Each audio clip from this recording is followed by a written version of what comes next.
Hello my brush lads, lasses, and everyone in between. My name is Tyler, and for today's deck tech, we're going to be looking at a deck that I've wanted to build for a very, very long time. And that's Werewolves. With the release of Midnight Hunt, we finally have a werewolf commander that cares about werewolves. Sorry Ulrich, but you've got nothing on Tovolar, Dire, Overlord. It's Werewolf Tribal time, baby! So, let's start by looking at our commander as well as the new mechanic that he comes with. Tovolar, Dire Overlord is a 3/3 human werewolf for 1 red-green. He reads, whenever a wolf or a werewolf you control deals combat damage to a player, draw a card. And at the beginning of your upkeep, if you control 3 or more wolves and or werewolves, it becomes Night. Then, transform any number of human werewolves you control. He also has Daybound. We'll cover all of that in a minute. On his backside, he's Tovolar the Midnight Scourge, a 4/4 werewolf with the same card draw effect as his front half, as well as the new effect of X red green, target wolf or werewolf you control gains +X/+0 and trample until end of turn. This half has Nightbound. Now before continuing, let's take a quick look at the werewolf mechanic of the past, as well as the current Daybound-Nightbound system. See, werewolves come in 3 flavors: Classic, Bound, and Eldrazi. Classic werewolves, such as the Afflicted Deserter, have an ability on their human side that reads, at the beginning of each upkeep, if no spells were cast last turn, transform card name. The back half of the Deserter, the Werewolf Ransacker, has its own ability as well. That one reads, at the beginning of each upkeep, if a player casts 2 or more spells last turn, transform card name. This wasn't limited to any specific player, just so long as someone either didn't cast a spell or cast 2 spells. Then the werewolves would flip back, and they always entered on their human side. Our next batch is the simplest.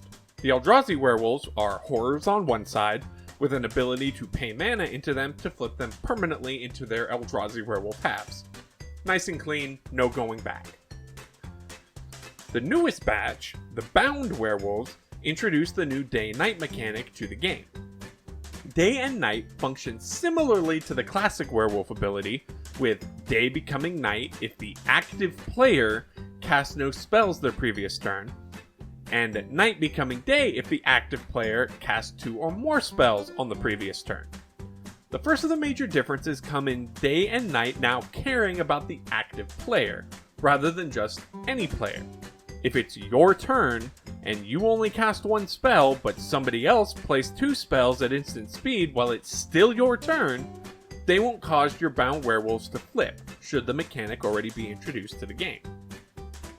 The other big difference is that the Bound werewolves will enter as their werewolf back half if it's night when you cast them, something the classic werewolves didn't do. It's a bit of a messy fix, and it can be annoying having to keep track of what kind of werewolves you have in play, but Tovolar does his best to line them all up, and hey, at this point, we'll take what we can get. Whew. With that long-winded explanation out of the way, let's look at the actual deck, starting with our classic werewolves. This slot includes the previously mentioned Afflicted Deserter, Breakneck Rider, Daybreak Ranger, Duskwatch Recruiter, Gaia Reach Bandit, Hermit of the Natternolls, Huntmaster of the Fells, Instigator Gang, Kessig Forge Master, Cruin Outlaw, Lampholt Elder, Lampholt Pacifist, Mayor of Avabrook, Mondronin Shaman, and Scorned Villager. After they flip, they become the Werewolf Ransacker, the Neckbreaker, Nightfall Predator, Crawlin' Horde Howler, Vilden Pack Alpha, Lone Wolf of the Natternolls, Ravager of the Fells, Wild Blood Pack, Flameheart Werewolf, Terror of Cruin Pass, Silverpelt Werewolf, Lampholt Butcher, Howlpack Alpha, Tovolar's Mage Hunter, and Moonscarred Werewolf respectively. Each comes with their own suite of abilities, and they are not subject to the day-night cycle. Our second class, and by far the smallest, are our Eldrazi werewolves, being only the Smoldering Werewolf and the Tangleclaw Werewolf. Smoldering Werewolf is a 3/2 that pings 2 creatures for 1 damage each when it enters the battlefield. and for 4 red, becomes the Erupting Dreadwolf permanently. At that point, it becomes a 6/4 that shocks any target for 2 damage when it attacks. Tangleclaw Werewolf is a 2/4 that can block an additional creature each combat, and transforms into the Fibrous Entangler for 6 and a green. A 4/6 with Vigilance that must be blocked if it attacks, and can still block an additional creature each combat. The final class of werewolves comes from Midnight Hunt and are our day-bound, night-bound cycle. These include Bird Admirer, Burly Breaker, Fang Blade Brigand, that's hard to say, Harvest Tide Infiltrator, Hound Tamer, Kessig Naturalist, Outland Liberator, Spellrune Painter, Tavern Ruffian, Tireless Hauler, Tovolar's Huntmaster, and Village Watch, who all change into Wing Shredder, Dire Strain Demolisher, Fang Blade Eviscerator, Harvest Tide Assailant, Untamed Pup, Lord of the Ulvenwald, Frenzied Trapbreaker, Spellrune Howler, Tavern Smasher, Dire Strain Brawler, Tovolar's Pack Leader, and Village Reavers respectfully when night falls. But our werewolves are nothing without their lupine brethren. For wolves, we run the Anara, Wolf-Eyed Familiar, Ferocious Pup, All-Star Uncommon Immerwolf, Night Pack Ambusher, Pack Guardian, and Silver Fur Partisan. With all these creatures at the plate, Tovolar is going to draw us so many cards. We also run all 3 versions of the Werewolf Planeswalker Arlen, in Arlen Cord, Arlen Voice of the Pack, and Arlen the Pack's Hope. Arlen Cord pumps a single creature or makes a wolf token on her front side, but after using her 0 ability to transform into Arlen Embraced by the Moon, she can pump our entire team, hit a target for 3 damage to transform back into her front half, or get us an emblem that gives our creatures haste and the ability to tap and deal damage equal to their power to any target. Arlen Voice of the Pack has a static ability that says all werewolves or wolves enter the battlefield with an additional +1/+1 counter if they enter under our control.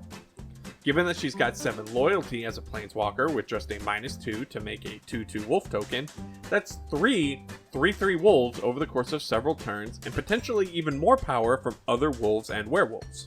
Our final Arlen, this one the Pack's Hope, can give our creatures flash and a +1/+1 counter when they enter the battlefield, or make 2/2 wolves on her day side, or make us free mana and become an indestructible creature on her night side, the Mean's Fury. Moving to our artifacts, we run the Gruul Signet for mana ramp, Hazoret's Monument and Ronus' Monument for spell cost reduction and other benefits, and the new legendary Celestis, which initiates day if it's neither day nor night when it enters the battlefield. It taps for a mana of any color, can change night to day and vice versa for 3 mana at sorcery speed, and gains us life, plus lets us draw a card and discard a card when day and night switch. Now, werewolves are in no shortage of powerful tribal spell support either, from instants like Moonlight Hunt, Moon Mist, and Waxing Moon, to enchantments like Full Moon's Rise, Howl of the Hunt, and Howlpack Resurgence. Wolfkin Bond, Wolfcaller's Howl, Raised by Wolves, Mantle of the Wolf, Feed the Pack, and Howl of the Night Pack help populate our board with even more wolf tokens for Tovolar to command. Fighting is another strong sub-theme within the werewolf archetype, so we pack powerful fight spells like Alpha Brawl, Duel for Dominance, and Arnie Slays the Troll to give us more fight options, while Gruul War Chant and Fires of Yavimaya keep our creatures as fast, evasive threats. Cintervine acts as a deterrent to opponents casting too many spells. Unnatural Moonrise gives us a little more control over the day-night cycle a couple of times. Vastwood Surge is a ramp spell early game and a mass pump spell late game. Dryad's Revival can retrieve used cards several times from our grave. And finally, Moonrager's Slash is a conditional lightning bolt that I added purely off of flavor reasons. Sue me. Our land base is pretty simple. For access to either of our colors, we have Command Tower, Game Trail, Gruul Guildgate, and Rockfall Vale. For fetches and searching, as well as some modicum of ramp, we have Wooded Foothills, Terramorphic Expanse, Myriad Landscape, Evolving Wilds, and Blighted Woodland. Our utility suite includes the obvious Kessig Wolf Run, cause come on, Oran Reef the Vastwood, Tranquil Thicket, and Scarve the Rage Pits. Top things off with 15 basic forests and 7 basic mountains, and you are ready to run with the pack! Thank you for joining me on this long time coming deck tech. I'm so happy to finally have a legendary werewolf who actually cares about the tribe. Anyone who knows me knows I try to shove tribal themes anywhere I can, and when Wizards makes it easy for me, that's just a win for everybody. What are your favorite werewolves? Let me know down in the comment section below. Be sure to leave a like and shoot a sub at us too. Peace!